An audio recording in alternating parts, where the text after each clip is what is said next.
예, 안녕하십니까. 뉴스포커스 이진권입니다. 2022년 2월 11일 오늘 순서 시작하겠습니다. 오늘 첫 순서는요, 도태우 변호사, 여러분 잘 아실 겁니다. 얼굴도 많이 낯익을 거고요. 도태우 변호사 모시고 요즘 뭐 정가 동향도 말씀 나누고 또 요즘 어떻게 지내시는지 말이죠. 왜냐하면 도 변호사는 그동안에 박근혜 전 대통령 지킴이로서 또 역할을 많이 하셨죠. 그런 점에서 박 전 대통령이 지금 또 이제 사면 복권되고 난 뒤에 어떻게 지내시는지 그 점도 좀 여쭤보고 그렇게 진행하겠습니다. 반갑습니다. 어서 오십시오. 감사합니다. 와주셔서 고맙습니다. 감사합니다. 도 변호사님은요, 대구 출신이죠. 대구 출신인데 서울대 국어국문학과 나오셨어요. 그런데 전공이 이제 바뀌었습니다. 변호사로. 그 다음에 또 이분이 소설가입니다. 뭐 국어국문학과 나왔으니까 되게 연결은 되겠지만은 문학동네 여기서 신인 공모 이걸 통해서 문단에 데뷔를 했는데 그러면서도 또 보면 아주 누구보다도 강단 있는 그런 정치적 소질을 보였죠. 이 우파 운동권이죠. 네. 말하자면 우파 워낙 좌파 운동권 이야기가 많이 나와서 운동권 이런 이미지는 안 좋은데 말하자면 그렇다는 겁니다. 그다음 열성적으로 박근혜 지킴이로서 역할을 하셨죠. 또 오늘 모시고 이제 이런저런 이야기를 좀 나눌 텐데 지금은 보니까 법치와 자유민주주의 연대의 대표로 계시네요. 네. 근데 대구에서 요즘 대구 지역이 또 관심사입니다. 왜냐하면 그 곽상도 의원 전 의원이죠. 그 내놓았는지 어떻게 내놓음을 당했는지는 잘 모르겠습니다만 어쨌든 그 지역 대구 남중구 여기에 또 우리 도 변호사가 은근히 또 욕심을 내고 있는 모양이에요. 뭐 그래서 그 욕심 내고 있는 건 내고 있는 거고 그러니까 그 대구의 요즘 분위기가 어떤가 그것도 한번 아마 누구보다도 현장감이 있게 말씀을 해주실 것 같습니다. 그런데 지금 국민의힘 당원이시죠? 그렇습니다. 거기서 무슨 역할을 맡고 계십니까? 대구시당 인권위원장 역할도 하고 있고 또 캠프에서는 청년본부장 어떤 국민통합위원회 쪽에 속한 본부장도 있습니다. 변호사니까 인권 문제 특히 이제 관심을 갖게 되겠는데 저는 인권이라면 옛날 정말 인권을 굉장히 중요하게 생각했는데 문재인 대통령이 인권 이러는 바람에 요즘은 맞습니다. 좀 상당히 도대체 인권은 누구의 것이냐 가끔가다 그런 의문이 들 때가 있는데 어쨌든 그러면 가면서 중남구 이거 출마는 그럼 어떻게 안 하십니까? 하십니까? 합니다. 근데 해요? 이제 당에서 무공천 결정이 나서 이제 계속 선거를 하자면은 불가피하게 이제 탈당을 해야 되는 그런 상황에 직면해 있습니다. 아, 그래요. 근데 도태우 변호사 69년생입니다. 69년생이니까 우리 나이로 54인데요. 요즘 나이로는 굉장히 젊습니다. 그야말로 청년이지. 옛날 저희들 어릴 때는 보면 54 이러면 아주 이제 어른인데 요즘 보면 워낙 이 평균 수명이 길어져 가지고 저 같은 사람도 나이가 좀 됐는데도 여전히 이렇게 나와서 여러분 앞에서 이렇게 이야기를 하고 있습니다. 그러면 그 정치에 무슨 뜻을 둔 이유가 있습니까?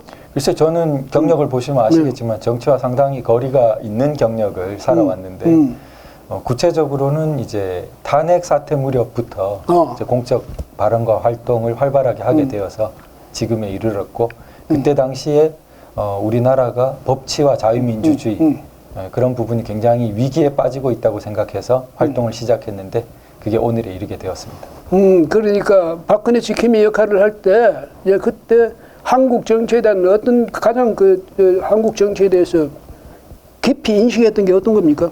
네, 당시에 저희가 80년대 대학을 다녔기 때문에 당시 좌익 사상이 그냥 사회민주주의 정도가 아니고 체제 변혁을 꾀하는 좌익 사상이 대학가에 만연했다는 것은 몸으로 겪어서 알고 있습니다. 그렇지만 후에 동구권의 붕괴라든지 이런 일들이 이어지면서 적어도 당시의 세대가 상당히는 생각을 바꾼 것으로 저는 생각했습니다. 그러나 의외로 그러한 생각이 바뀌지 못하거나 네트워크로 연결된 경우가 많았고, 그것이 전면적으로 나라의 법치와 자유민주주의 체제를 뒤흔드는 어떤 그 입구가 탄핵 사태에서 보여졌기 때문에 이것은 굉장히 국가 위기를 크게 초래하겠다는 생각에 나서게 되었습니다. 문필 활동 계속 하십니까? 요즘도? 소설은 많이 쓰고 있지 못합니다. 대신 다른 여러 가지 그 성명서라든지 여러 다른 종류의 서면이라든지 그런 쪽에 글 쓰는 작업이 많아졌습니다. 성명서, 그러니까 문학가로서 성명서 쓰면, 근데 자칫하다가 성명서를 너무 문학적으로 올라. 요즘 저는요, 문재인 대통령 있지 않습니까? 네네네. 그분 연설하는 거 보면 이거 여고생 100일장 나가서 하는 그런 작품 같아. 아주 좋은 지적이십니다. 누가 그걸 그렇게 써줬는지 모르겠는데 대통령이 그렇게 하면 안 되죠. 안 되는데 어쨌든 그 문학가가 성명서 쓰고 이렇게 하면 좀 더 표현은 적확해질 것 아니냐. 그런 점에서 또 그것이 앞으로 자기 자신의 그 정치적 활동에도 상당히 도움이 될 거라고 생각하는데, 자, 대구 같으면 거기는 자타가 공연하는 보수, 그게 본거지시 말하자면 본부 비슷하게 됐는데, 거기서 이제 요즘 보면 윤석열 후보, 네네. 국민의힘 윤석열 후보 지지세가 어떻습니까? 그 분위기가? 네. 아마 전국적으로 윤석열 후보에 대한 지지를 상당히 일찍부터 굳힌 곳이 이번에는 대구 경북 지역이 아니었나 이렇게 생각됩니다. 예. 그만큼 정권 교체에 대한 갈망이 컸기 때문에 그러한 부분이 있었다고 생각되고요. 그러한 기조는 계속해서 꾸준히 유지되고 있는 것으로 생각됩니다. 그런데 이것이 좀 더 폭발적으로 증가해서 정권 교체로 가는 압도적인 좀 초석을 놓았으면 하는 바람이 있습니다. 아니 근데 이제 도 변호사는 거기서 지금 국민의힘에서 탈당을 해야 되잖아요. 출마하려면. 네네. 출마하고 해야 되는데 그럼에도 불구하고 윤석열 후보에 대한 이제 말하자면 선거운동이랄까 득표 활동 이거는 이제 계속 할 거죠. 그러니까 선거법상 어떤 저촉되는 것은 모르겠습니다만 그건 변론으로 하고, 워낙 제가 공적 활동을 시작하게 된 자체가 우리나라의 헌법적 위기 때문에 시작됐던 거고, 지금 대선의 가장 큰 문제도 제가 볼 때는 우리나라의 헌법 가치와 체제를 지킬 수 있는지 아니면은 이것이 무너질 것인지에 걸려 있기 때문에, 그러한 헌법 수호 활동의 맥락에서 저는 당연히 반 이재명 활동을 적극적으로 할 것이고, 그런 정도는 무소속 후보에게도 당연히 허용된 선거의 자유라고 생각됩니다. 아니 그러니까 무소속 후보, 정당 소속이 없다 하더라도 특정 정당의 후보를 지지하는 거야 문제될 건 없는데, 다만 이제 상대방에서 가만 안 놔두겠지. 저기 국민의힘이 공천 안 한다 해놓고 그러나 사실은 저 도후보 공천한 거 아니냐 이런 식이 될 테니까, 그 점에서는 보면 지금 말씀하신 대로 친 윤석열 윤석열 지지 이런 운동이 아니라 반 이재명 운동은 얼마든지 할 수 있으니까, 이재명 후보 요즘 굉장히 고생 많아요. 보니까 도처에서 저질러 놓은 게 워낙 많으니까 그런 거지만은, 사람이 그러니까 공직 생활은 정말 깨끗하게 잘 해야 되는데, 근데 어떻습니까? 요즘 그러면 대구에 사무실 만들어 놨습니까? 네, 그렇습니다. 원래 법률사무소가 3년 전부터 대구에서 제가 계속 활동했었고요. 그리고 지금은 선거사무소도 있어서 같이 활동하고 있습니다. 곽상도 의원 사무실 물려받았습니까?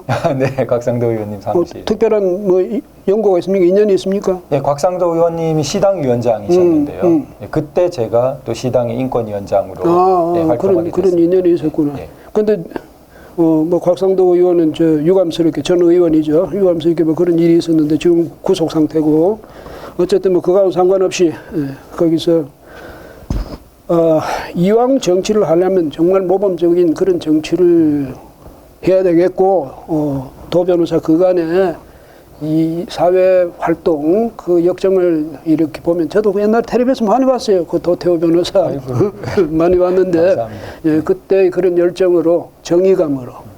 정의는 말이지, 이 사람들이 그 문재인 정권에서 정의, 공정, 평등 이걸 자기들이 그야말로 전매 특허낸 것처럼 그렇게 하면서 그걸 독점적인 자기들이 재산인 것처럼 행사했는데, 결국은 알고 보니까 어떻습니까? 참 말 다르고 행동 다른 것도 분수가 있어야지. 정도가 있어야지. 좀 심한데 그런 점에서 이제 우리 연부 역강한 우리 도 변호사 같은 젊은 분들이 옛날 어른들 들으면 이해가 되는데 요즘 사람들 보면 아니 54살 됐는데 무슨 젊은 이러냐. 근데 어쨌든 젊은 이런 정치인들이 좀 새로운 그런 옛날 말로 흔한 패러다임, 정치 패러다임 바꾸겠다 했는데 그렇게 해서 좀 새로운 정치를 보수의 그 본거지에서부터 그 바람이 불어올 수 있도록 해서 주시면 좋겠는데 특별히 정치를 하면서 내 걸 뭐 모토라든지 캐치프레이즈 뭐 비전 이런 게 뭐 있습니까? 네, 지금 현재 이제 보궐선거와 관련해서는 가장 큰 이슈가 이제 정치 교체, 세대 교체 부분입니다. 네. 그래서 특히 그 보수의 심장으로 알려진 대구 지역에서 사회 자체도 고령화의 문제로 많이 앓고 있지만 정치 자체도 좀 고인물처럼 되고 있는 경향이 있습니다. 네, 그런 부분에서 제가 허리 역할로 그 가교 역할을 하고 그리고 저보다도 사실 더 젊은 세대도 꾸준히 키워 올려서 선순환으로 이제 꾸준히 좋은 흐름이 이어질 수 있도록 하는 것이 좀 사명이라고 생각하고 있습니다. 예.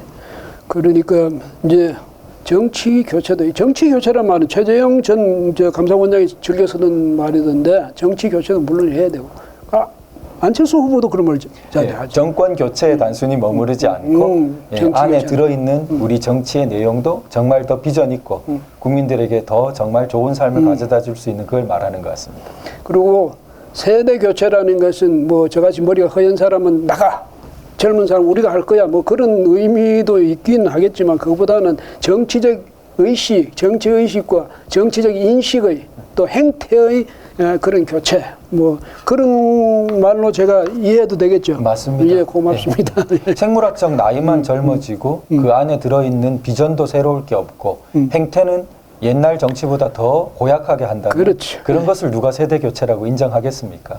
그 도 변호사도 말하자면 그 민주당 측, 그 좌파 측에서 그 세력을 이제 지금 정권의 핵심 세력인 586 이런 뭐 586 세력 나이 같은 연령대죠. 맞습니다. 예, 같은 연령대인데 저쪽에 586 보니까요. 제가 보니까 어느 세대보다도 노회하고 아주 교활하고 맞습니다. 욕심을 너무 챙기고 이런 인상을 주거든요. 정권을 잡아가지고 장악해가지고 그걸 아주 선하게 그 권력을 행사할 줄 모르고 너무 이기적으로 이렇게 하는데 도 변호사는 그렇게 되면 앞으로 이제 나도 뭐 그런 세대인데 그러니까 우리 사회의 중심 세력인데 특히 정치적으로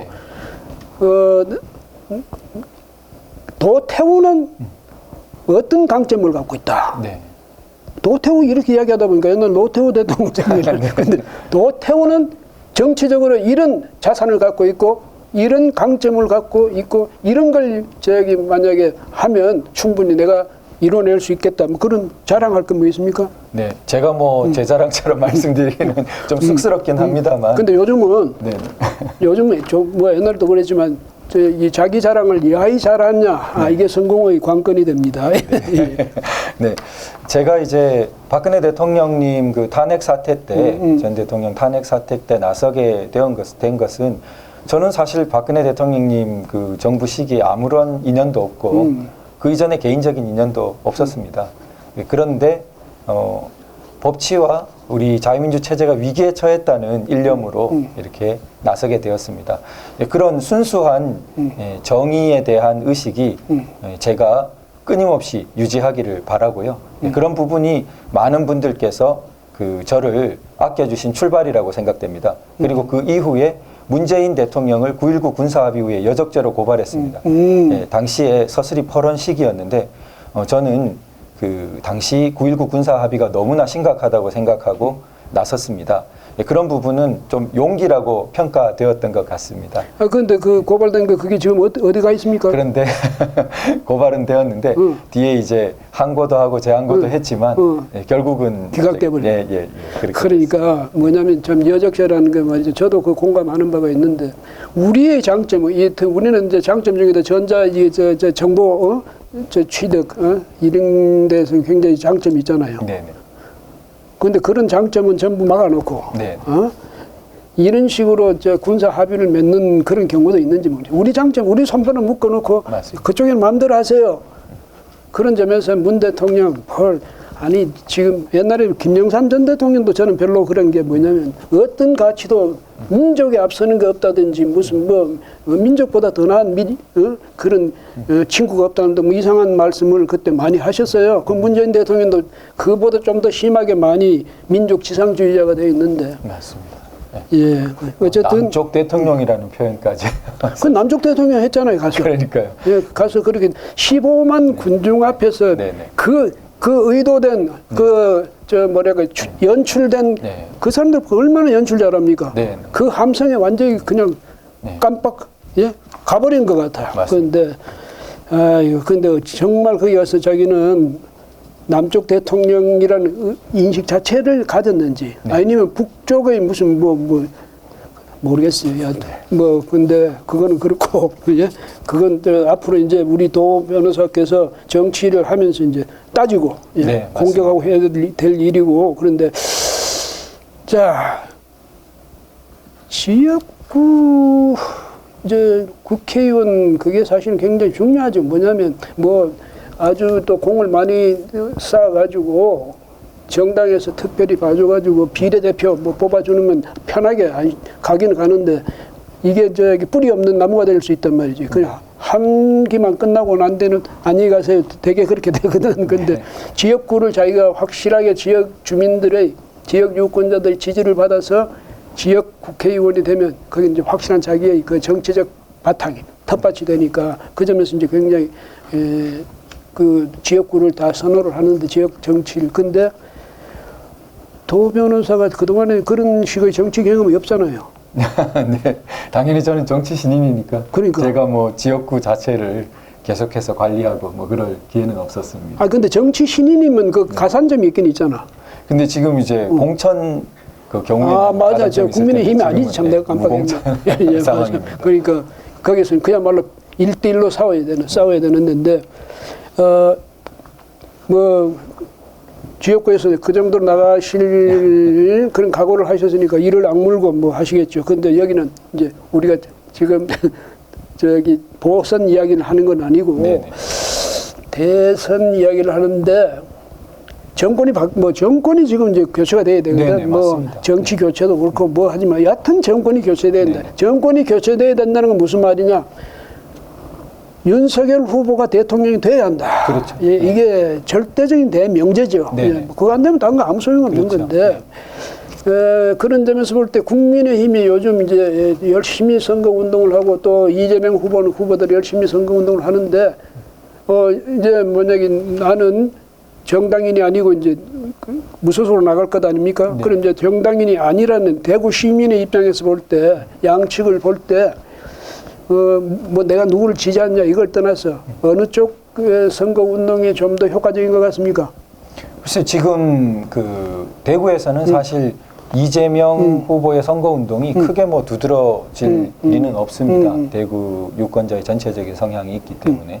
그런데 대구 지역에서 우리 윤석열 후보 선거 운동이 보다 좀 압도적인 그런 우위를 드러내는 그런 부분은 조금 더 앞으로도 더 강화돼야 된다. 그런 부분은 좀 갖고 있습니다. 근데 이재명 후보는 자신이 안동 사람이라면서 네. 안동 사람이라고 굉장히 강조를 하는데 안동에다가 육사도 그리로 갖고 가겠다고 느닷없이 그런 공약도 하고 네. 경주에 가서는 자기가 경주이시라면서 표암제에 가가지고 알묘라 그럽니다. 표암 네. 묘 앞에 가서 절하다가 뒤로 벌렁 넘어지기도 했는데 어쨌든 그렇게 영남 지역에 대해서 각별한 그런 인연을 강조해놓고 광주에 가서 뭐라고 하냐면 옛날에 내가 공장에 가보니까 노동자는 전부 전라도 사람들이고 관리자는 전부 경상도 사람들이더라. 네.